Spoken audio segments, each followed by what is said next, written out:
Hola, hola. Hola.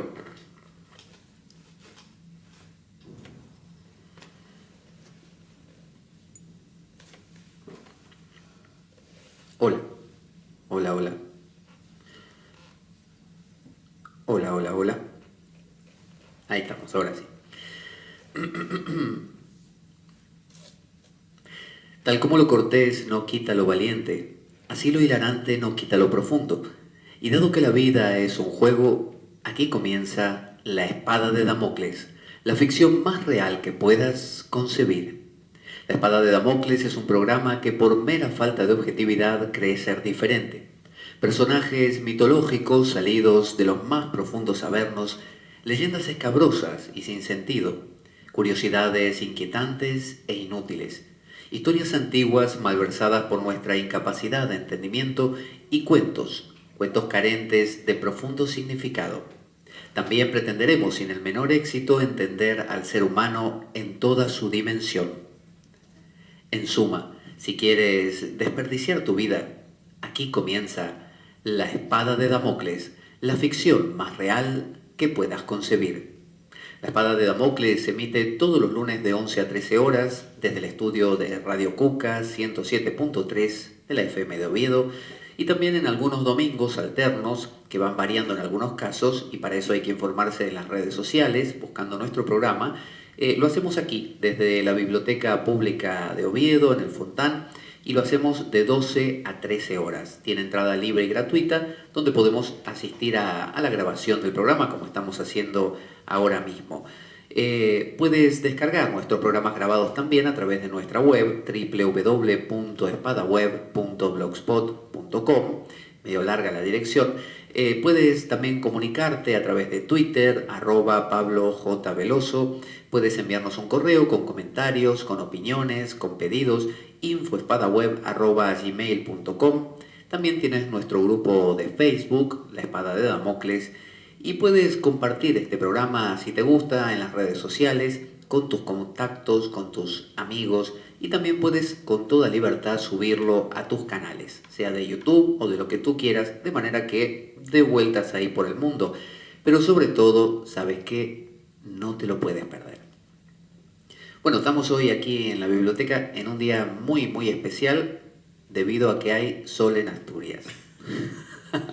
Para quien no vive aquí, quizá no lo entienda, pero bueno, el sol aquí es muy preciado. Es preciado en todas partes, pero en Asturias no asoma demasiado, así que cuando asoma todo el mundo se alegra, incluido yo mismo. Así que bueno, hoy es uno de esos días en que hay sol y promete, por lo menos el pronóstico dice eso, que va a continuar así por unos días más. Así que estamos todos muy contentos, muy sonrientes, disfrutando del sol asturiano.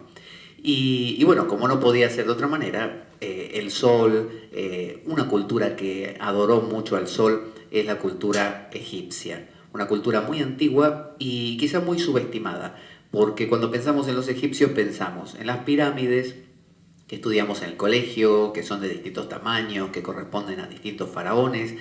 Imaginamos a los faraones, que eran unos tipos un poco raros, que estaban convencidos de que eran medio dioses, que tenían una cohorte de sacerdotes que quizá los convencían de la misma cosa, gente supersticiosa que tenía 80 millones de dioses, y encima dioses no como los hindúes que tienen cabeza humana, sino dioses que tenían uno cabeza de chacal, como Anubis, otro que tenía, no sé, cabeza de halcón, como Horus, y así, distintos dioses que eran semi-animales. Entonces nos parecen que eran muy, muy toscos, muy brutos los egipcios, nada que ver con las culturas monoteístas como los judíos que vinieron luego, los musulmanes más adelante y los cristianos.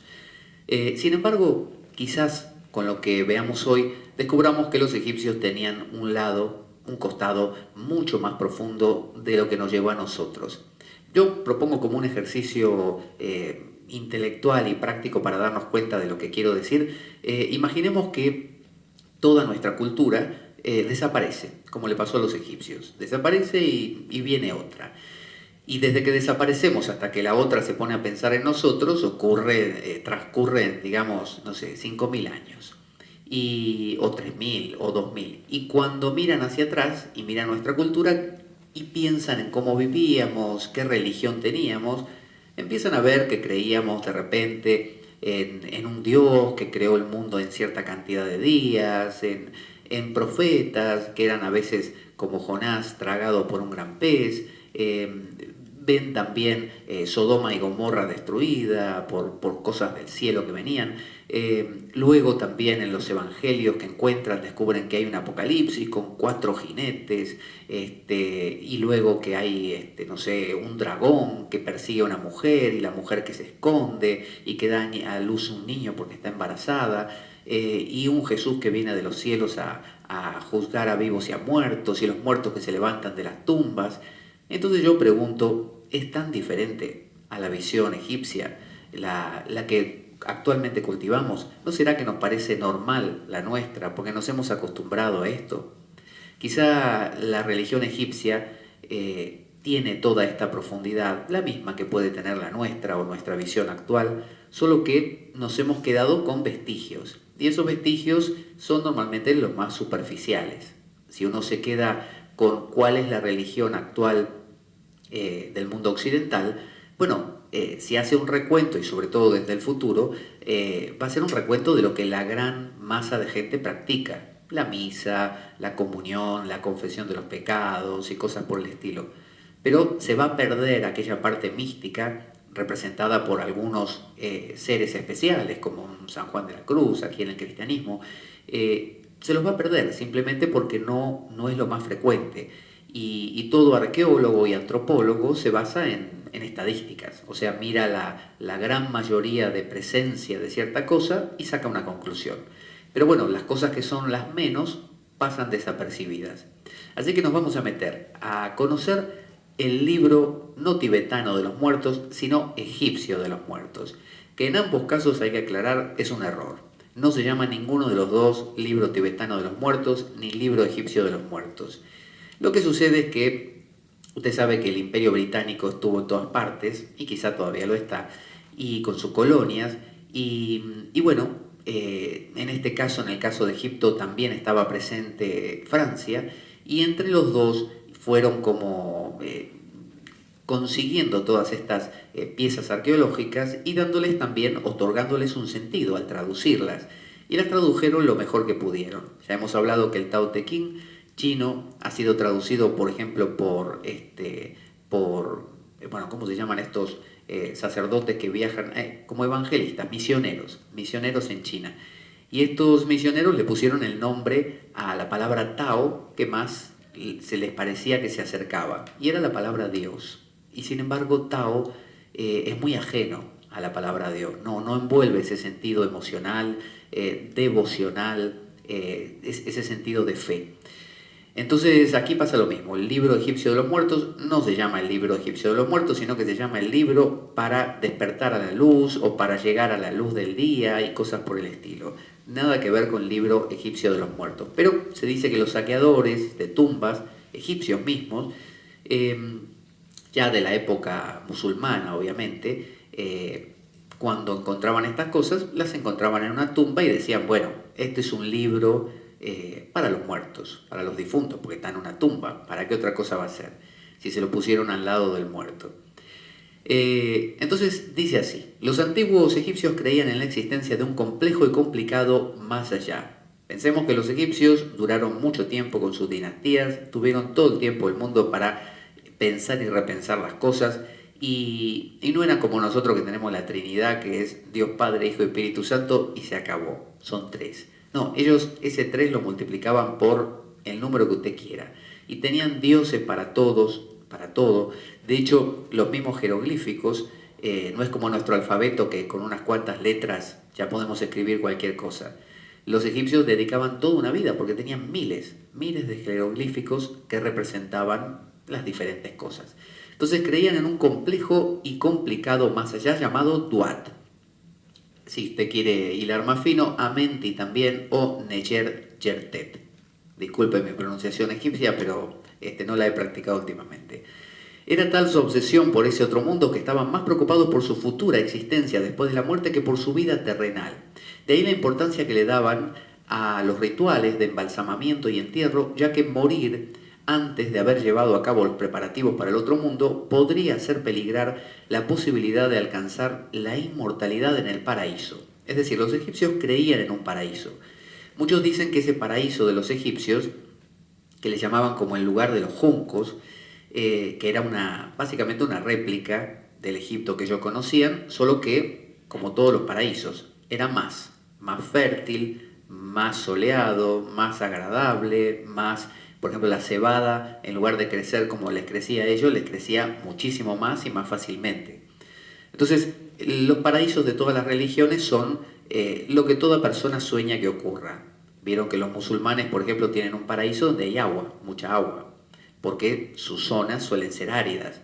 Y bueno, y de paso le agregan las mujeres, que ahora no me acuerdo cómo se llaman, que a cada uno le tocan un montón de vírgenes.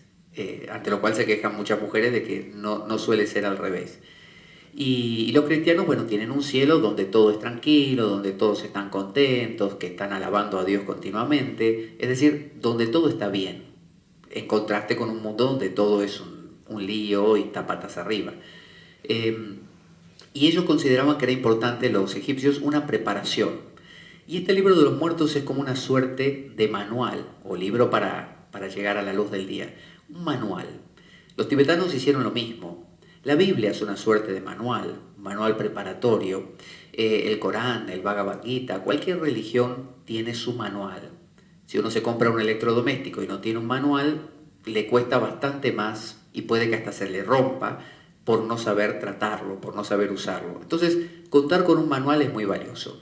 Y este manual va explicando no solo qué va a pasar después de la muerte, en ese más allá, sino que es un libro también para los vivos, como ocurre con el libro tibetano. Es un libro que se le leía al muerto por parte del sacerdote, en el momento en que lo ponían ahí en el sarcófago, momificado, en medio de otros rituales, se le iba leyendo.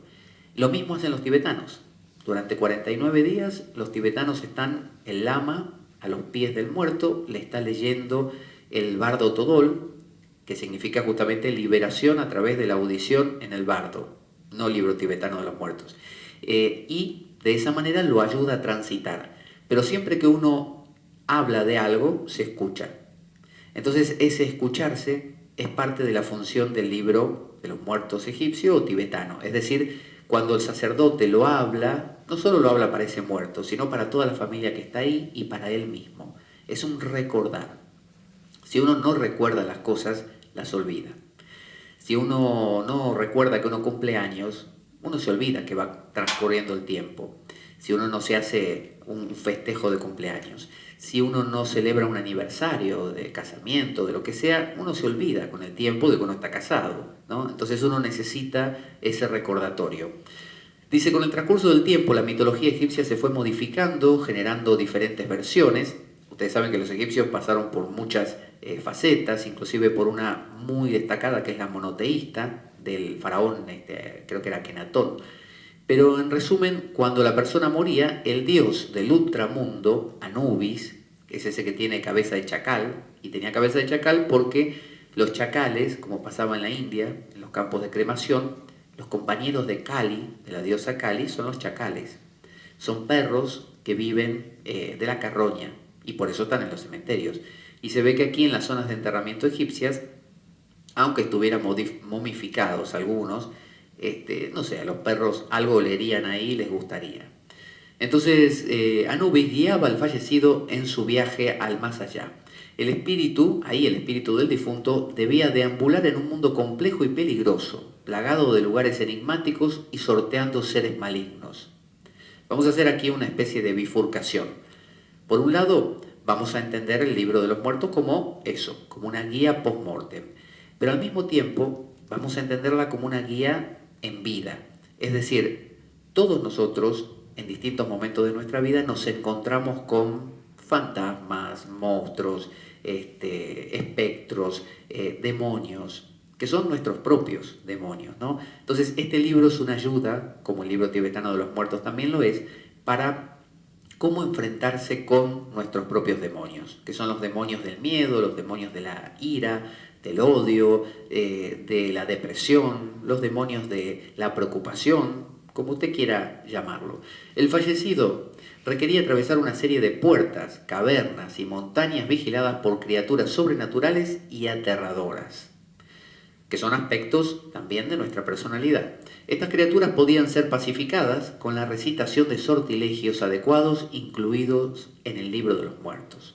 O sea, no es lo mismo la persona que se enfrenta a una depresión, a un miedo, a una fobia, y no tiene ni idea de qué hacer, y le pregunta a sus familiares y le dicen, bueno, no sé, sal a pasear un rato, o mira una película, distráete, ya se te va a pasar.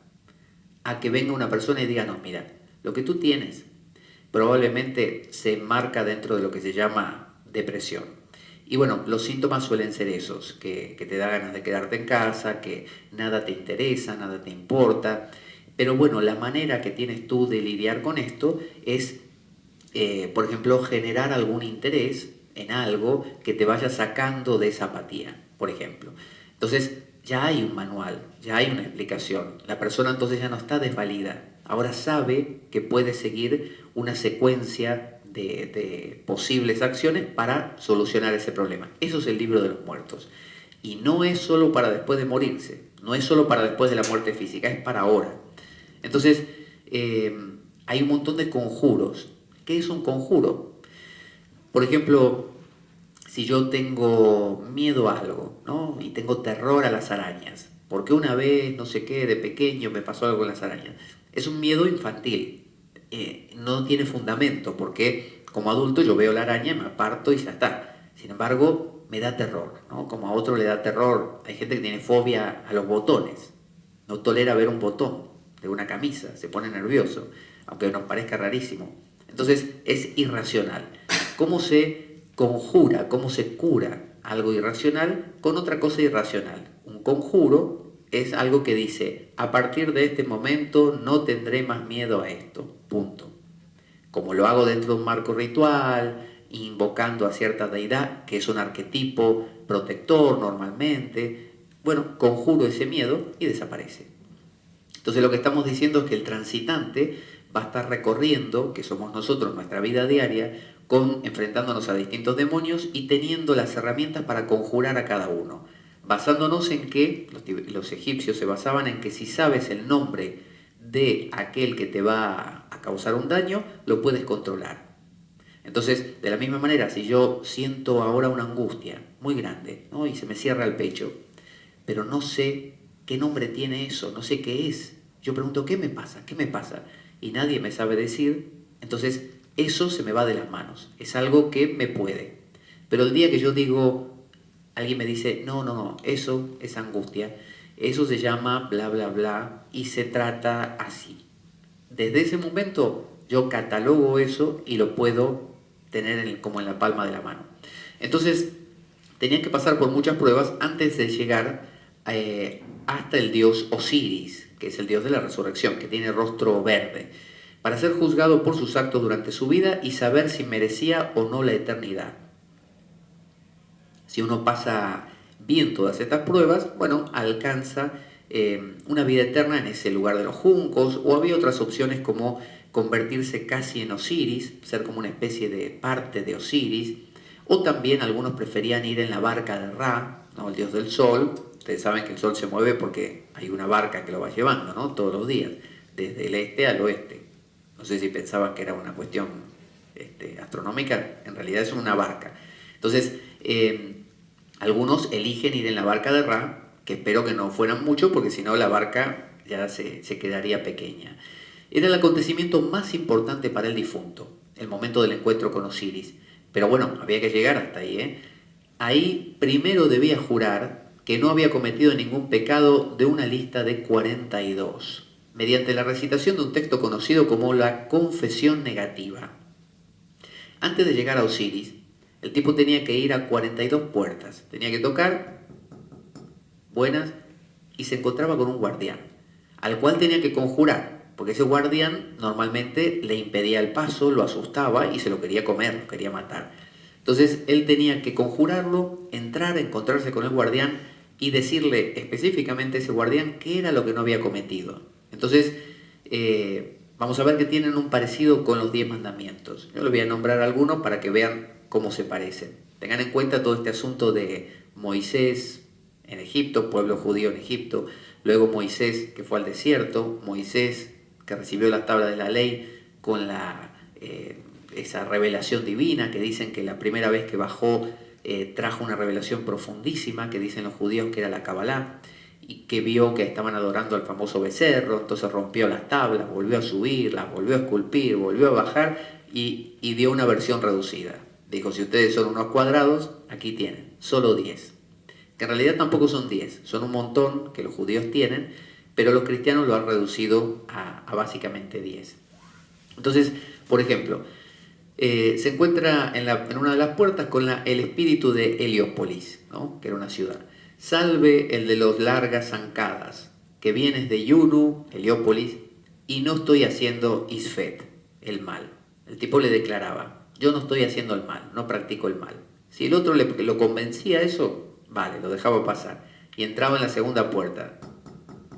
Buenas, dice, el espíritu de Yer Ajá.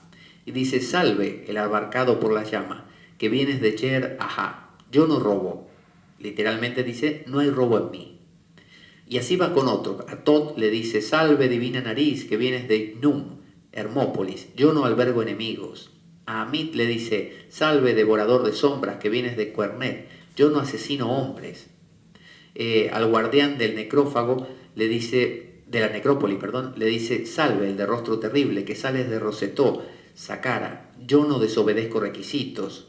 A otro le dice, yo no tergiverso palabras. A otro dice, yo no robo nada que pertenezca a Dios. A otro dice, yo no digo mentiras. Yo no llevo la ofrenda de pan. Yo no me desagrado a mí mismo. Yo no fornico con menores.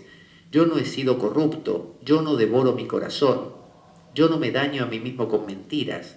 Yo no cometo usura con el grano. Él lo que está haciendo es tratar de convencer a los dioses de que es bueno. Y esto es maravilloso porque no está mostrándose tal cual es, está negociando, está haciendo una especie de a ver si logro pasar esta prueba, ¿no? Es como pasar la ITV más o menos. Él trata de convencer a los dioses de que ha sido un tipo bueno, es decir, sabe que no es bueno. Todos nosotros sabemos que esos ideales de perfección, de bondad, de absoluta paz, no están presentes, porque la vida es movimiento. Entonces, aquel que diga, yo como los mandamientos, ¿no? Amo a Dios por sobre todas las cosas, no sé, no tengo otros dioses antes de Él, no digo mentiras, no robo, no cometo adulterio, no deseo la mujer del prójimo, ni el asno, ni el caballo, ni nada. No es verdad, no es verdad. Porque puede que lo sea hoy, pero no dentro de un rato o mañana. Es decir, vamos variando tanto que no podemos estar seguros de cumplir todas las cosas todo el tiempo, porque la vida se nos escapa siempre. Entonces hay en este libro de los muertos una contemplación de esto, se contempla la posibilidad de que uno es un tránsfuga, de que uno es un maldito, de que no es bueno. Entonces tiene que convencer a los dioses de que sí. Supongamos que los convenció, más o menos tenía el buen don de la palabra y los 42 lo dejaron pasar. Entonces llega el momento del pesaje del corazón.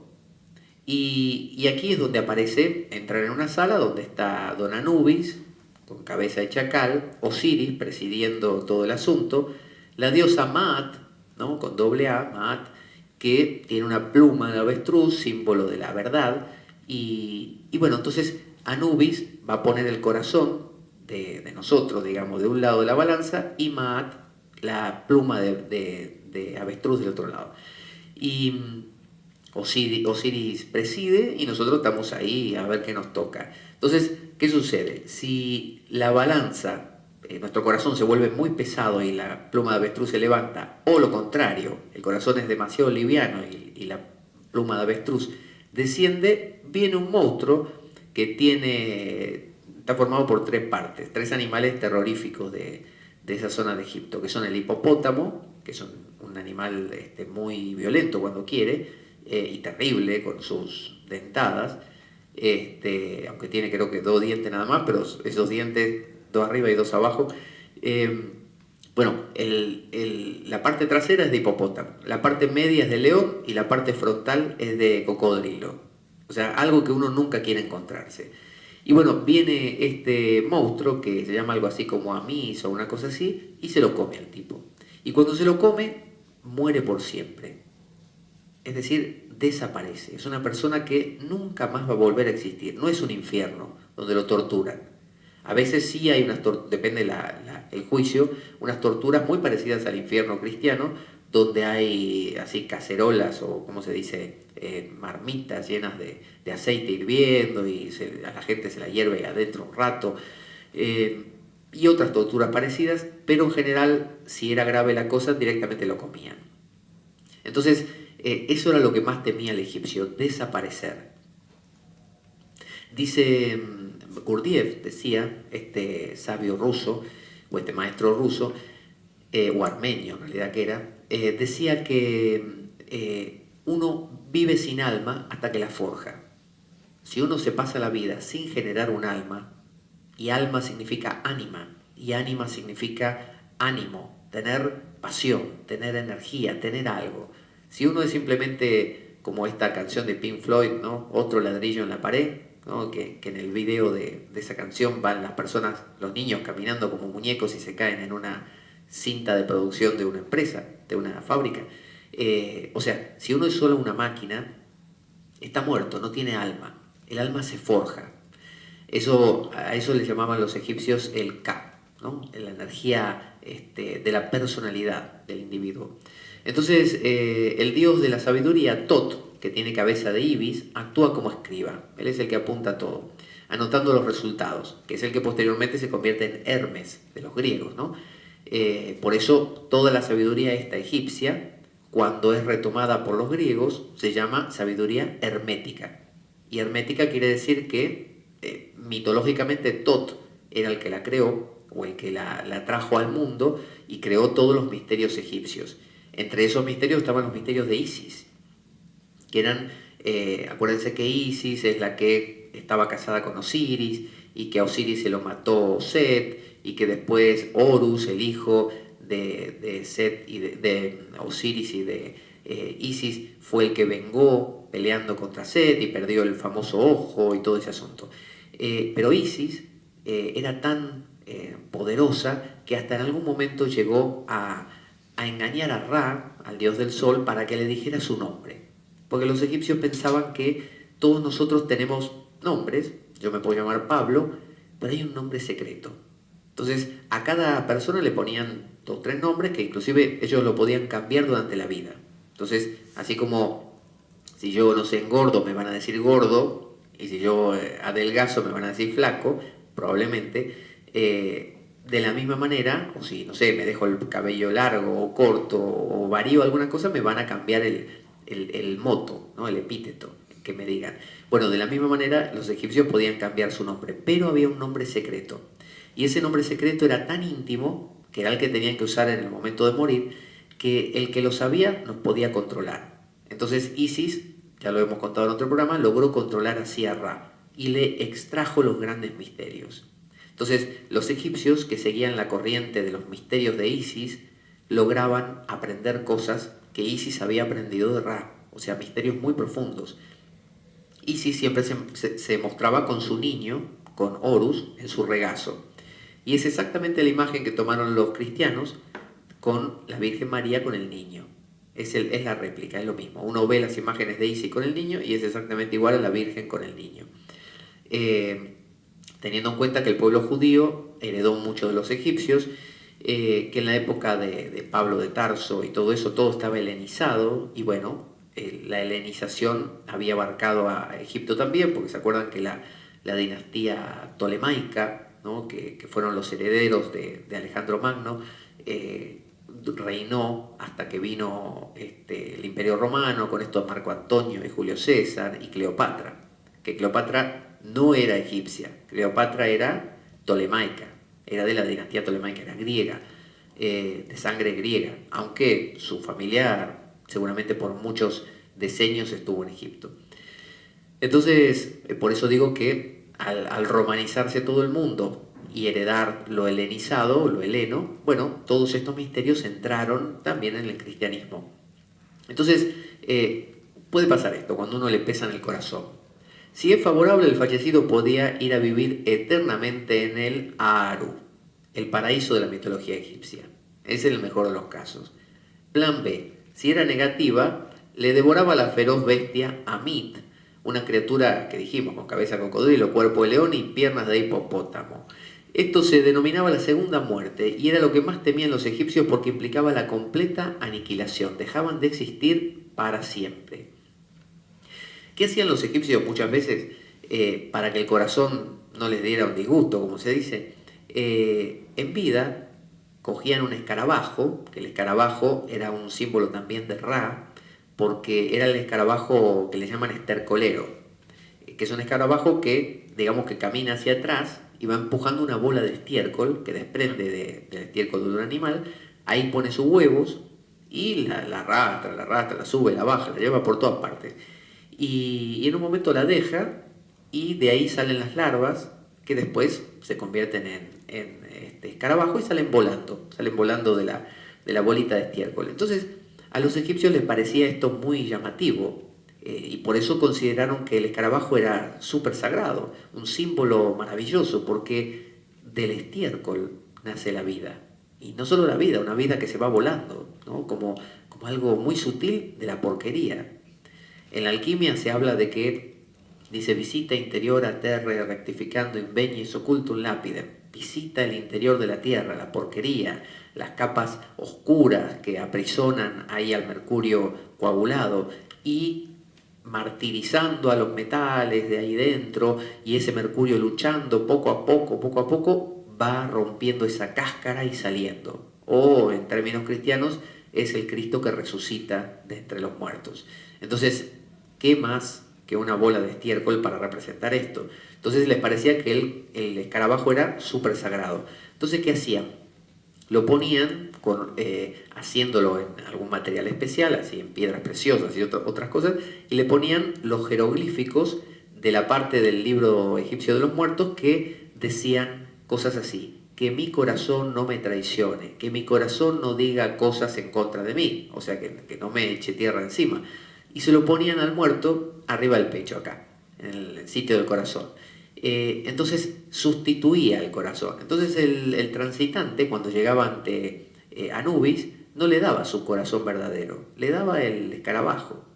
Entonces el escarabajo era como una especie de trampilla que se hacía ahí, de trampa, para que no quedemos mal. Y normalmente funcionaba. Entonces esto nuevamente demuestra, porque podría parecer como algo muy tramposo, muy mentiroso, muy torcido de parte de los egipcios, como querer engañar a Dios, ¿no? Que es un pecado que nosotros lo vemos muy mal. Sin embargo, ellos sabían que el ser humano es falible y que si se pesaba el propio corazón, creo que el amit se comía al 90% de los egipcios, como se comería hoy a todos, ¿no? Digamos, si viniera ahora Jesús de entre las nubes, se levantaran los muertos de las tumbas y empezara el juicio final, yo creo que no solo los que estamos aquí, sino todos los que están afuera, terminaríamos cocidos en aceite. Entonces, sabiéndolo, los egipcios jugaban con eso y hacían esta trampa. Y los dioses probablemente, los dioses no eran tontos, sabían que estaban usando un corazón que estaba conjurado, y sin embargo hacían la vista gorda, lo dejaban pasar. Es decir, esos dioses interiores nuestros, esas arquetipos, por ejemplo el arquetipo de, no sé, de la paz interior, de la depresión, del miedo, de la alegría, los arquetipos que forman nuestra mente, no requieren que uno sea realmente puro, que uno esté perfecto en todas circunstancias, porque si no es como si uno fuera al médico y estuviera sano. El médico le dirá: ¿para qué viene? Usted tiene que venir si está enfermo. De la misma manera, la idea del acercamiento a estos arquetipos es decirle: sí, en realidad no soy puro, pero quiero serlo, tengo esta intención. Entonces, estos dioses valoraban más la actitud del transitante que realmente su honestidad y transparencia. Entonces, el Aru, el paraíso, por sí, porque ustedes vieron que uno se muere y uno no sabe si el paraíso o el que lo viene a buscar a uno resulta ser judío, y aparece Moisés y uno dice: mira, era judía la cosa. Entonces uno tiene que tener como una especie de credencial para cada cosa, por las dudas. Entonces si se encuentra con un judío, Moisés, uno dice, ¿cómo es que dice? Ahora me olvidé. El dicho básico de los judíos, dice, Shema Israel, Adonai Eloheinu, Adonai Echad. Escucha, oh Israel, el Señor es uno solo, el Señor es uno solo. Es decir, hace como esa declaración de fe. Si es un musulmán, uno dice, Allahu Akbar, y ya está, y entra. Si es cristiano, uno, bueno, reza su Padre Nuestro correspondiente. Si es egipcio, ¿qué hace? Uno tiene que tener un escarabajo preparado. Entonces, saca el escarabajo correspondiente y se lo da, pues si uno ve que tiene cabeza de chacal, ya sabe que no es judío, ni es musulmán, ni es cristiano. Entonces, es como una manera de diferenciarlo bien. Entonces, en el paraíso es un lugar placentero y generoso, donde el fallecido vive feliz con sus seres queridos. Fíjense qué parecido a lo cristiano, porque en el cristianismo se dice uno se reencuentra con sus seres queridos y vive en el cielo. Por eso a mucha gente cristiana le preocupa que esa misma persona sea buena y vaya al cielo, pero su marido no. Dice, no, mi marido se dedica al juego y que mucha juerga y qué sé yo, y maldice, y a ver si voy yo al cielo y él no entra. ¿Qué hacemos? Entonces, ahí pueden hacer lo que más les agrada, dice. Es también el lugar en que moraban los dioses, provocando que los humanos también adquieran características divinas. O sea que uno se diviniza al estar ahí. Según las creencias egipcias, un efecto de la muerte era la desintegración de los keferu, los distintos aspectos del ser, que son muy clásicos también en todo lo que es esotérico, esta idea de que se disuelve, como en el yoga, no solo el cuerpo físico, sino también el cuerpo sutil, el cuerpo mental, el cuerpo, causal, distintos cuerpos que tiene el ser humano. Por ello la momificación era para preservar y transformar el cuerpo físico en un saj, una forma idealizada de aspectos divinos.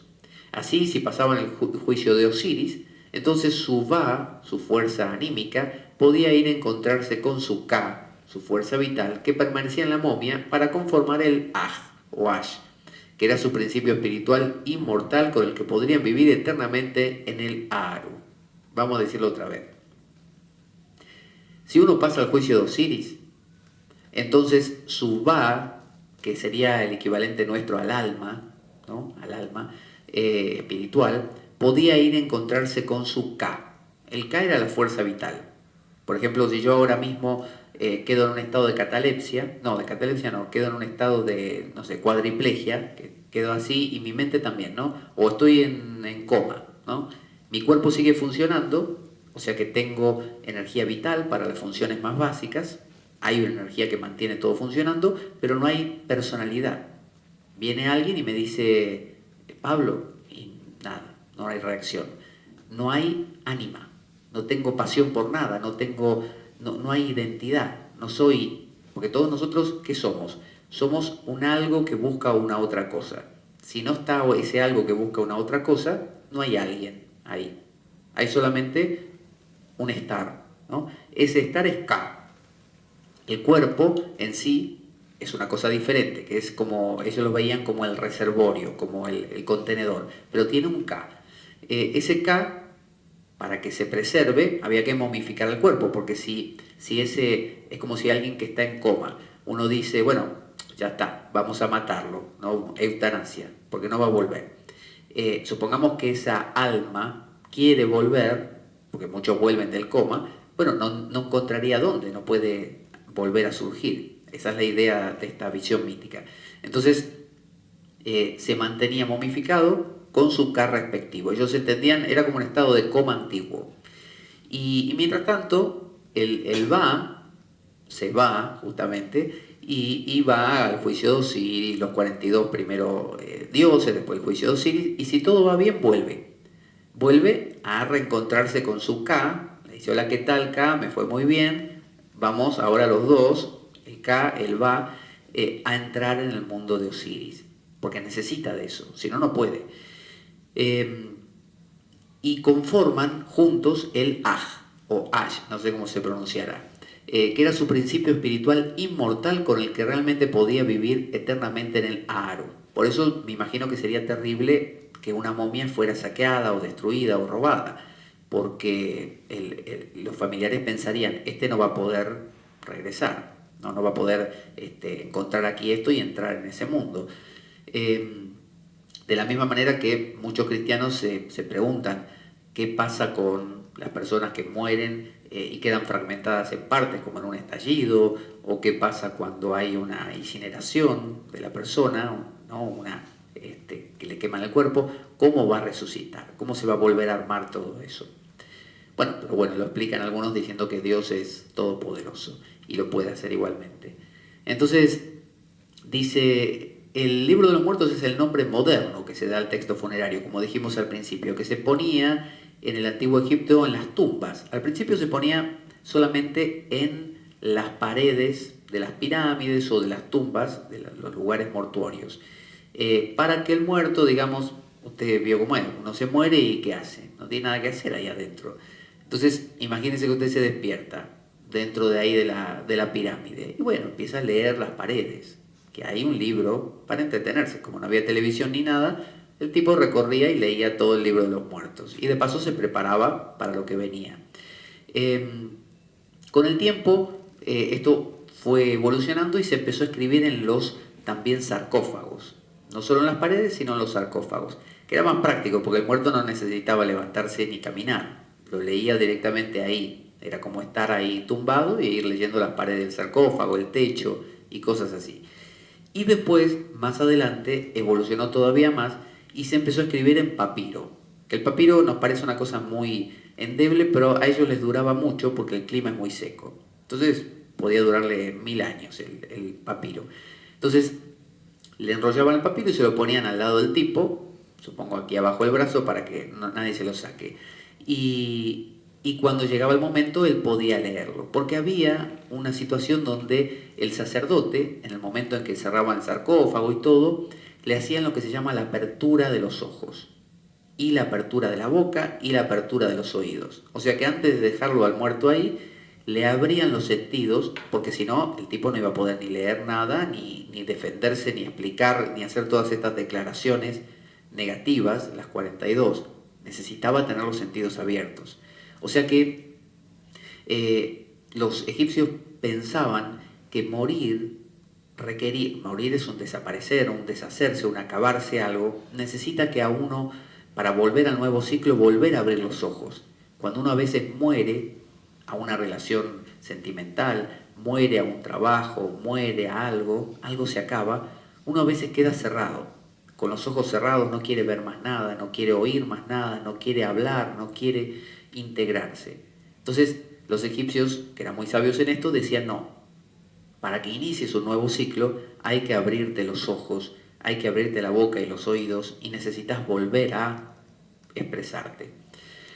El nombre original del libro Egipcio de los Muertos, por si ahora al retirarse de aquí quieren comentárselo a alguien, se llamaba Peri Emheru, ¿no? Peri Emheru. No sé si la pronunciación estará bien, pero seguramente a cualquier fiesta que vayan van a quedar muy bien si dicen ¿a qué no sabes cómo se llamaba el libro Egipcio de los Muertos? Y todo el mundo va a responder el libro Egipcio de los Muertos. No, le dicen ustedes. Se llamaba el Peri Emheru. Y en ese momento todos quedan con la boca abierta, se forma una ronda, un coro alrededor de uno y todos aplauden. Los vocablos para salir a través de la luz. Eso significa. O sea, conjuros para salir a la luz o llegar a la luz. No existe una única versión. Por eso en realidad no es un libro. No es un libro. Son fragmentos que de hecho se han encontrado en distintos órdenes. Por lo tanto no se podría decir que es un libro de principio a fin. No existe una única versión, los papiros supervivientes contienen una variada selección de textos religiosos y mágicos. Imagínense que estaban escritos a mano y no en letra, en jeroglífico. Había que estar dibujando que el halconcito, que la boquita, que la palmera y no sé qué. Todo eso. Eso requería muchísimo tiempo, esfuerzo y era costosísimo. El más conocido de ellos es el papiro de Ani, que era una escriba de uno de los faraones y que tenía una posición pero súper privilegiada, ¿no? Ganaba muchísimo dinero y costaba un equivalente de la mitad de su sueldo anual, ¿no? Lo que él ganaría en medio año, me parece que medio o un año. O sea que era un montón de dinero, que no era alcanzable por la gente común. Y los egipcios desarrollaron inclusive una forma de quizá abaratarlo, que consistía en que no le dibujaban a pedido al tipo todo el libro egipcio, sino que lo tenían hecho y le dejaban en blanco las partes donde iba el nombre del tipo, ¿no? Yo me llamo Pablo, entonces, o mi nombre secreto sería, ¿no? Ahí me lo ponía. Entonces yo quería uno y me decían, bueno, o se lo hacemos a medida o le hacemos uno de los que están ya casi listos. Entonces yo miraba mi bolsillo y le decía, no, deme un casi listo. Y me decía, ¿cómo se llama usted? Y le daba mi nombre y los tipos lo dibujaban y en 2 o 3 días me lo daban y yo contento con mi libro, que lo tenía que leer durante la vida también. No solo para estar preparado para la muerte, sino también porque ese libro, como pasa con el libro tibetano, es un libro para afrontar los cambios de la vida. Entonces, los arqueólogos han descubierto más de 25.000 pergaminos, de 1 a 40 metros de largo, porque no estaban cortados, era toda una cosa larga, ¿no? Y de 15 a 45 centímetros de ancho. El más antiguo data del 1500 a.C. y el más moderno del siglo IV después de Cristo, siglo IV. Para comprender su significado tienen que conocer la historia. Dice, los textos tratando sobre el más allá fueron variando de forma y contenido en el transcurso de la antigua civilización egipcia. Originalmente, durante el Imperio Antiguo, 2700 a 2200 a.C., la lucha por la inmortalidad le competía solamente al faraón, que representaba al dios solar Ra en la tierra. Sin embargo, esa lucha involucraba a todos, porque si fallaba, el sol dejaría de salir, la noche no tendría fin y todo moriría. O sea, al principio, el único que podía hacer esto era el faraón. Pero uno dirá, bueno, qué mal se sentiría el pueblo, porque lo veía solo el faraón. Pero no, la visión, decía un autor, que tenían los antiguos, era una visión colectiva. Hoy estamos en una época de mucho individualismo, donde yo soy yo y aquel es aquel, y yo valgo por mí mismo y yo me diferencio y quiero que mis derechos personales ocurran, ¿no? que se efectivicen. Pero en épocas de reyes y sobre todo así de emperadores o faraones, la sensación era colectiva. La sensación es la misma de mi célula hepática sintiéndose parte de todo este organismo y el faraón siendo, no sé, el cerebro, por ejemplo. Entonces, o el corazón. Entonces, esta gente, la gente del pueblo, querían que su faraón pudiera entrar al reino de Osiris porque eso implicaba que todos ellos entraban también. Era como una sensación de yo no soy, somos. Por eso en la antigüedad lo peor que le podía pasar a una persona era el exilio. Entonces, en la antigüedad que te mataran era un mal menor, que te metieran preso también. El tema era que te exiliaran. Te exiliaban y te morías, porque no eras nadie, eras el pueblo. Entonces, de hecho, muchos de los nombres eran, no sé, Pablo de Tarso, ¿no? Así, fulano de tal lugar, porque, no sé, Diógenes creo que era de Sinope. Y era una sensación de identidad y de pertenencia. Entonces, para ayudarlo, a este faraón se grababan un repertorio de conjuros, fórmulas sagradas y rituales en su tumba, conocido como los textos de las pirámides. Eso fue lo primero que se encontró. Luego, durante el Imperio Medio, 2200 a 1500 a.C., la inmortalidad dejó de ser privilegio de la realeza, volviéndose también posible para las clases más altas, como Ani el escriba, dando lugar a los textos de los sarcófagos, que eran pintados o grabados en los sarcófagos. Y solo a partir del Imperio Nuevo, 1550 a 1100 a.C., la inmortalidad en el más allá se democratizó y el pueblo pudo acceder a fórmulas sagradas, alcanzando gran difusión. Es a partir de entonces que las empezaron a escribir en papiros que se depositaban dentro del sarcófago o en la cámara sepulcral del fallecido. Los que podían pagarlo continuaban con la tradición pintándolos también en las paredes de las tumbas y los sarcófagos. Es parecido también a la historia cristiana, porque en el pasado, en épocas medievales, la cristiandad era un cuerpo, era un ser. Uno no concebía estar fuera de la cristiandad, que era lo peor que le podía pasar a uno, que lo excomulguen. Si a uno lo excomulgaban, quedaba fuera no de este país o de aquel otro, quedaba fuera de la idea de mundo, de universo, del plan divino, la excomunión. De la misma manera les pasaba a los egipcios, que consideraban que su faraón y toda la pirámide, ¿no? O ramificación, todo el árbol del mundo egipcio dependía de esa cabeza, como aquí en Occidente dependía del Papa. El Papa era el centro del universo, no había otro, el Papa era Dios en la tierra. Con el tiempo se volvió un negocio muy lucrativo para los sacerdotes, que hacían creer a la gente que la posesión del manuscrito al momento de morir era lo único que podía garantizarles éxito en su viaje al más allá. Habría de todo, habría gente profunda y bueno, como aquí también se vendían indulgencias y cosas por el estilo. En la actualidad se conocen 192 conjuros, aunque ningún manuscrito individual los contiene todos, debido a que costaban una fortuna. El papiro, ahí porque no estuvo Gutenberg, si hubiera estado Gutenberg con su imprenta, todo el mundo hubiera tenido su libro de los muertos. El papiro de Ani es el manuscrito más famoso porque es uno de los ejemplares más completos e impresionantes por su alta calidad. Tiene 65 conjuros y más de 150 ilustraciones coloreadas y mide casi 24 metros.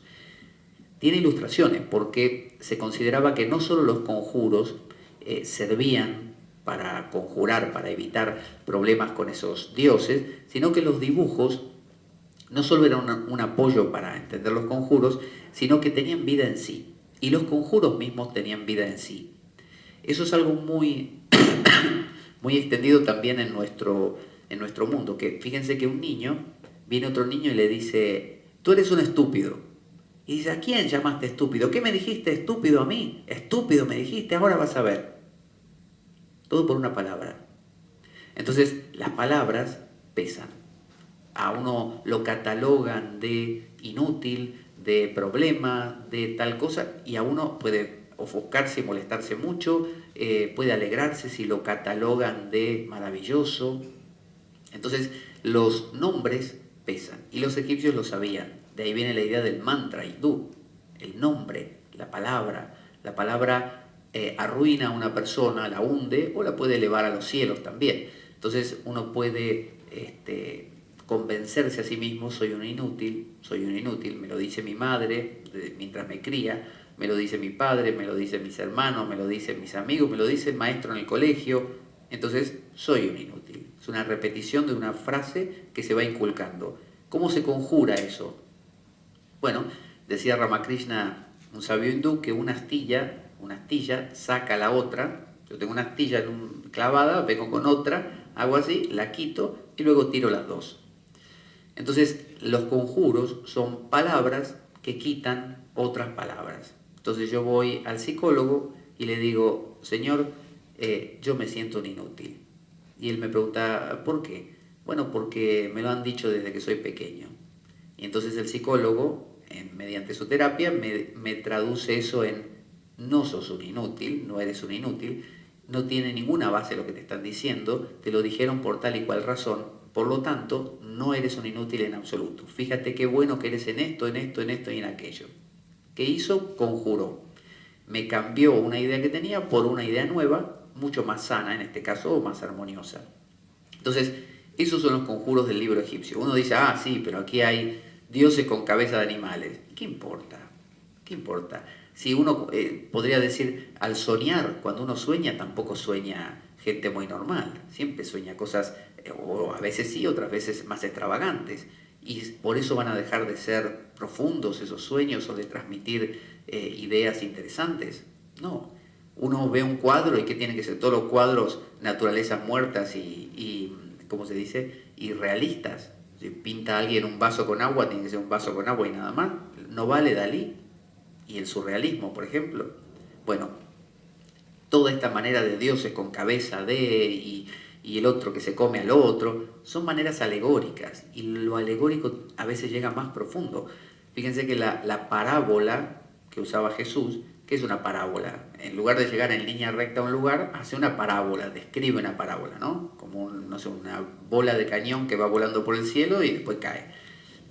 Ese movimiento uno podría decir que inútil, porque no va directamente, que gasta menos energía y llega más rápido. Sí, pero cuando algo a uno le viene así por arriba y da la vuelta, uno casi que no se lo espera, hasta que te da en la cabeza.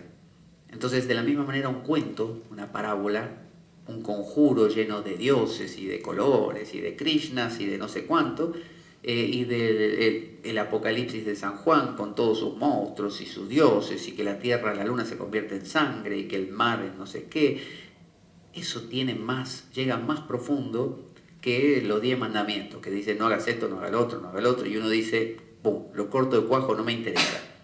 Pero el Evangelio de... No, el Evangelio de San Juan también es profundo, pero el Apocalipsis de San Juan es tan ininteligible para la razón que el mensaje que tiene entra directo, porque uno no tiene forma de bloquearlo, porque no sabe ni qué está bloqueando. Es totalmente como confuso, onírico. Entonces, Ani, el escriba, disfrutaba de una de las posiciones más altas en la jerarquía social del antiguo Egipto. Era escriba real, administrador de las ofrendas divinas para los dioses, y su esposa era sacerdotisa de Amón, ¿no? También llamado Ramón a veces. Es decir, que pocos ganaban tanto como él. Pues bien, su pergamino le costó la mitad de su remuneración anual. Para lo que podían costearlo, les elaboraban por encargo pergaminos, bueno, es lo que contaba.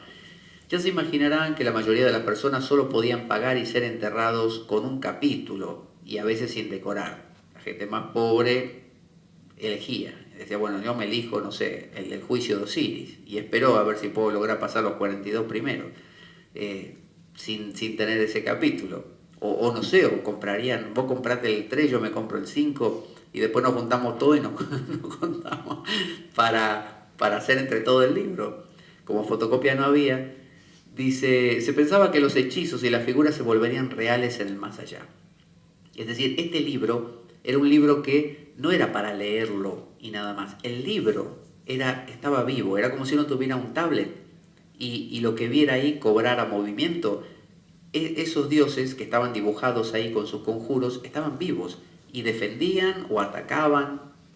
Entonces dice, servían estos capítulos para guiar al difunto a través de los obstáculos del inframundo, otorgarle el control sobre el mundo que le rodea, o sea, con eso podía controlarlo, no solo era una guía, imaginémoslo aquí en la vida cotidiana, no solo una guía para el diario vivir, sino también le ayudaban a controlar lo cotidiano a través de entender qué está pasando en cada momento, métodos para poder alimentarse en la otra vida, o sea, métodos para nutrirse. Ese libro enseñaba, como si ahora nos enseñaran a cómo de cada situación que vivimos extraer, no sé, lo mejor, una enseñanza, algo productivo, algo armonioso, en lugar de esa gente que donde quiera que va cosecha problemas, porque no sabe hacer otra cosa. Darle conocimientos místicos en el más allá. Es un libro que ayuda a dar un salto.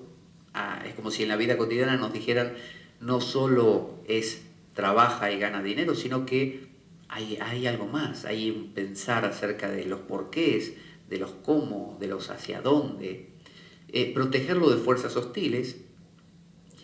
Es decir, cuando uno ve a una persona, uno no tiene ni idea de qué va la vida, y se encuentra con otra persona que es media violenta o que tiene problemitas, y uno no sabe, no está precavido, lo más probable es que se exponga y lo lastimen. Pero si uno entiende los mecanismos del otro, porque entiende los propios y sabe que la depresión, la ira, el enfado del otro no es muy diferente a los propios, sabe qué esperar, sabe cuándo apartarse. Si uno no es torero y lo pone enfrente a un toro, lo más probable es que lo maten de una cornada. Pero si uno es torero, ya conoce y sabe cómo evadir en algunos casos. También tener domésticos que lo asistan. Tenía la posibilidad, el tipo en el libro tenía escrito o dibujado en jeroglíficos unos asistentes, eran como clones de él, la misma cara y que sostenían herramientas de trabajo. Porque en el mundo de los dioses había que cosechar y para que no se cansase la persona, él podía generar con conjuros gente que trabajase por él. Entonces eso podía hacerlo también. Garantizar que las diferentes partes del fallecido sean preservadas y al final reunidas, y ayudar a superar el juicio de Osiris Así, si la persona temía por sus malas acciones que le hicieran fallar la prueba, usaba lo del escarabajo. El libro de los muertos es el más famoso, pero también existen otros documentos, como el libro del Amduat, el libro de las cavernas, el libro de las puertas, el libro de las respiraciones, que tenían la misma finalidad, aunque explicada de otra forma, ya que la doctrina con el tiempo fue cambiando. Los textos y las imágenes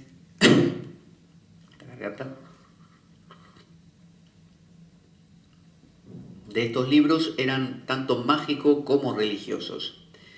De hecho, para los antiguos egipcios hay poca diferencia entre las prácticas mágicas y religiosas.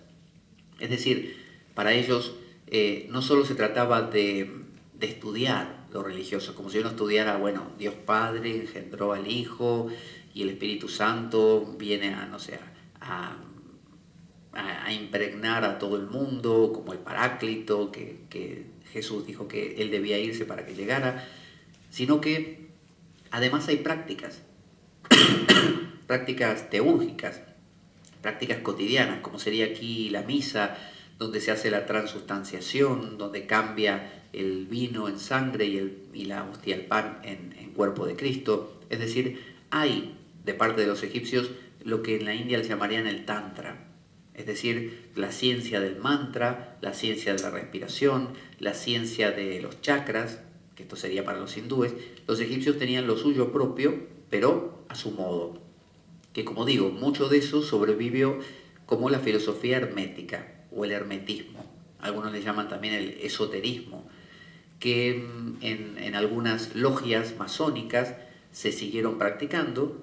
De hecho, muchos de los ritos son egipcios, son de inspiración egipcia, y esas son las logias que han traído mucho de esta sabiduría hermética y profunda a través del tarot, a través de los rosacruces, a través de muchas de estas corrientes que han traducido estas ideas y las han traído aquí a nuestro mundo cotidiano. Así que bueno, hasta aquí hemos recorrido hoy el libro egipcio de los muertos. Hemos visto que no solamente es un libro de disparates, así un libro de cosas raras y con dioses con cabezas raras, sino que también es un libro muy muy profundo que nos ha llegado desde la vertiente arqueológica y antropológica. Por lo tanto, nos ha llegado desde la vertiente científica, que es la que mira solamente las cosas como anecdóticas. Oh, mira lo que hacían los egipcios, qué locos estaban. Sin embargo, hay más. Vuelvo a decir como al principio, si nos mirasen a nosotros mismos dentro de 5.000 años y nosotros hubiéramos desaparecido como cultura, lo que verían sería una serie de prácticas disparatadas, como que nosotros, no sé, comíamos un círculo de masa así redondo, blanco, creyendo que era el cuerpo de un dios que murió y que murió él hacía miles de años atrás para que todos nosotros nos liberásemos de un montón de cargas que llamábamos pecado y que gracias a eso un día, después de morir, vendría ese Dios y todos nuestros miembros serían juntados y resucitaríamos en un cuerpo, que es un cuerpo entre sutil y también un poco del físico, porque si no, no sería resurrección, e iríamos a ese lugar maravilloso y estaríamos por siempre adorando con los 144.000 salvados, diciendo Hosana, Hosana en las alturas, al Cordero sentado a la derecha del Padre. Y imagínense todas nuestras oraciones, desde el Padre Nuestro hasta las letanías y todo eso, el incienso, les parecería a esa gente del futuro tan disparatado como a nosotros nos puede parecer el libro egipcio de los muertos, pero simplemente por tener una mirada superficial y no tomarnos el trabajo de ahondar un poco más. Yo creo que los egipcios son la cuna, como dicen, de la civilización, tienen el puntapié inicial que después dio origen a la profundidad de la cultura judía y también de la griega, y luego la romana no, porque no tienen sí mucha cultura, la ha tomado los griegos, y después lo heredó, lo pasó al cristianismo. Así que me parece interesante, más allá de lo anecdótico y de lo superficial, meterse un poquito más y conocer, entre otras cosas, este texto que se considera uno o el texto más antiguo religioso del mundo. El libro para llegar a la luz o ascender a la luz del día, no el libro de Egipcio de los Muertos.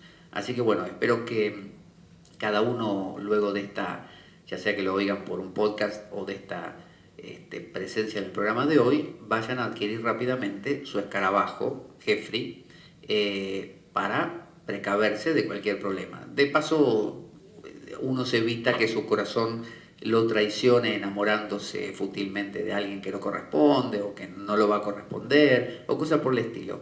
El escarabajo sirve para todo. Uno se lo cuelga aquí con una cadenita y corazón protegido. ¿Qué les parece?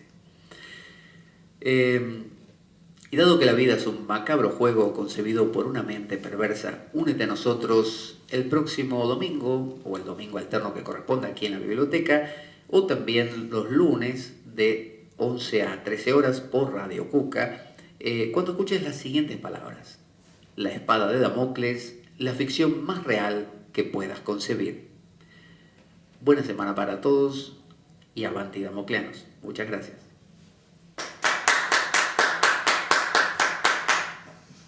Muy bien. Tengo que ir a por mi escarabajo. El escarabajo.